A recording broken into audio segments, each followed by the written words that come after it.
નમસ્કાર. આજે આપણે એક એવા જીવની વાત કરવાના છે જે લાખો વર્ષોથી આ પૃથ્વી પર છે અને લગભગ દરેકના ઘરમાં એક બિન આમંત્રિત મહેમાન તરીકે તો જોવા મળી જ જાય છે. જી હા, આપણે વાત કરી રહ્યા છીએ સામાન્ય વંદાની. એનું વૈજ્ઞાનિક નામ છે પેરીપ્લેનેટા અમેરિકાના. તો ચાલો આજે એની અદ્ભુત રીતે ટકી રહેવાની ક્ષમતા પાછળના રહસ્યોને સમજીએ. ચાલો આ સફરની શરૂઆત જ એક એવા સવાલથી કરીએ જે કદાચ ચોંકાવી દે. શું ક્યારે એવું સાંભળ્યું છે કે કોઈ જીવ માથા વગર પણ જીવી શકે? વંદો માથા વગર લગભગ 1 અઠવાડિયા સુધી જીવી શકે છે. આ કોઈ મજાક નથી, આ એક વૈજ્ઞાનિક હકીકત છે. પણ આ કેવી રીતે શક્ય બને? એનો જવાબ એની અનોખી શારીરિક રચનામાં છુપાયેલો છે. તો ચાલો આ અદ્ભુત જીવને સમજવા માટે આપણે બહારથી અંદરની તરફ જઈએ. વંદાની જે બાહ્ય રચના છે ને, એ કોઈ યોદ્ધાના બખ્તર જેવી છે. એકદમ મજબૂત, જે તેને અનેક પ્રકારના જોખમોથી બચાવે છે. જેમ આપણે જોઈ શકીએ છીએ, વંદાનું શરીર સ્પષ્ટપણે 3 ભાગમાં વહેંચાયેલું છે. પહેલો ભાગ છે શીર્ષ, એટલે કે એનું માથું. બીજો ભાગ છે ઉરસ, એટલે કે વચલો ભાગ જ્યાંથી એના પગ અને પાંખો જોડાયેલા હોય છે. અને ત્રીજો અને સૌથી મોટો ભાગ છે ઉદર, જ્યાં એના મોટાભાગના આંતરિક અંગો આવેલા હોય છે. હવે જે વસ્તુ વંદાને આટલો બધો મજબૂત બનાવે છે એ છે એનું બાહ્ય કંકાલ. એને એવું સમજો કે એણે કાઇટિન નામના પદાર્થનું બનેલું એક મજબૂત કવચ પહેર્યું છે. આ કવચ માત્ર એના શરીરને આકાર અને આધાર જ નથી આપતું, પણ બહારના હુમલાઓથી એનું રક્ષણ પણ કરે છે. અચ્છા, વંદાની પાંખો વિશે એક મજેદાર વાત. એની જે આગળની પાંખો દેખાય છે, જેને ટેગમિના કહેવાય છે, એ ખરેખર ઉડવા માટે નથી હોતી. એ તો ચામડા જેવી સખત હોય છે અને એનું કામ છે એની નીચે રહેલી નાજુક પાંખોનું રક્ષણ કરવાનું. ખરી ઉડાન તો એ પાછળની પાંખોથી જ ભરે છે. બહારના બખ્તરની વાત તો કરી લીધી, પણ ખરો ખેલ તો એ બખ્તરની અંદર છે. ચાલો હવે એના શરીરની અંદર એક નજર નાખીએ અને એના અનોખા આંતરિક તંત્રોને સમજીએ, જે એની સફળતાનું સાચું કારણ છે. વંદાનો જે પાચન માર્ગ છે એ મુખ્યત્વે 3 ભાગમાં વહેંચાયેલો છે. જ્યારે એ કંઈ ખાય છે ત્યારે ખોરાક પહેલાં અન્નમાર્ગમાં જાય છે, પછી મધ્યાંત્રમાં એનું પાચન થાય છે અને છેલ્લે પશ્ચાંત્રમાંથી નકામો કચરો બહાર નીકળી જાય છે. આ સિસ્ટમ એટલી જોરદાર છે કે વંદો લગભગ કંઈ પણ પચાવી શકે છે. હવે અહીંયા એક બહુ મોટો તફાવત આવે છે આપણા અને એના શરીરમાં.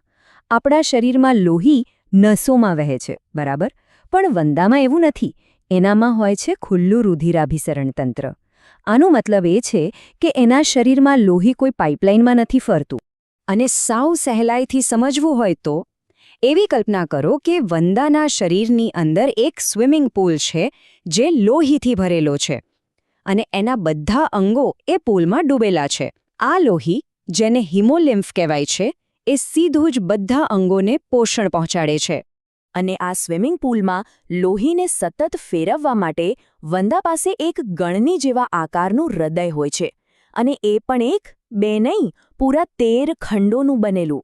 આ જટિલ રચના લોહીને આખા શરીરમાં બરાબર પહોંચાડવામાં મદદ કરે છે. અને હવે આપણે જે સવાલથી શરૂઆત કરી હતી એનો જવાબ અહીં છુપાયેલો છે. વંદો માથા વગર કેવી રીતે જીવે છે? તો સાંભળો. એનું મોટા ભાગનું ચેતાતંત્ર એના માથામાં નહીં, પણ એના પેટના ભાગમાં, એટલે કે શરીરના વક્ષ ભાગમાં ફેલાયેલું હોય છે. આથી જો એનું માથું કપાઈ પણ જાય તો પણ એનું બાકીનું શરીર કામ કરતું રહી શકે છે. આ જ છે એનું રહસ્ય. કોઈ પણ જીવની સફળતા ફક્ત એની શારીરિક બનાવટ પર આધાર નથી રાખતી, પણ એ પોતાની વંશવૃદ્ધિ કેટલી ઝડપથી કરી શકે છે એના પર પણ આધાર રાખે છે. અને આ બાબતમાં તો વંદાનો કોઈ મુકાબલો જ નથી. જરા આંકડા પર ધ્યાન આપો. એક માદા વંદો પોતાના જીવનકાળમાં સરેરાશ 9થી 10 અંડઘર બનાવે છે. અંડઘર એટલે ઈંડાઓનું એક કેપ્સ્યુલ. અને દરેક અંડઘરમાં લગભગ 14થી 16 ઈંડા હોય છે. હવે સમજાયું કે એમની વસ્તી કેમ આટલી ઝડપથી વધે છે? વંદાનો જે વિકાસ છે ને, એને અપૂર્ણ રૂપાંતરણ કહેવાય છે. સાદા શબ્દોમાં કહીએ તો ઈંડામાંથી જે બચ્ચું બહાર આવે છે, જેને નિમ્ફ કહેવાય, એ મોટાભાગે પુખ્ત વંદા જેવું જ દેખાય છે.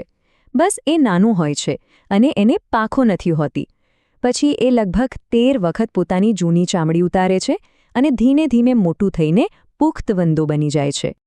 તો આપણે એની બહારની રચના જોઈ, એના અંદરના તંત્રો સમજ્યા અને એનું જીવનચક્ર પણ જોયું.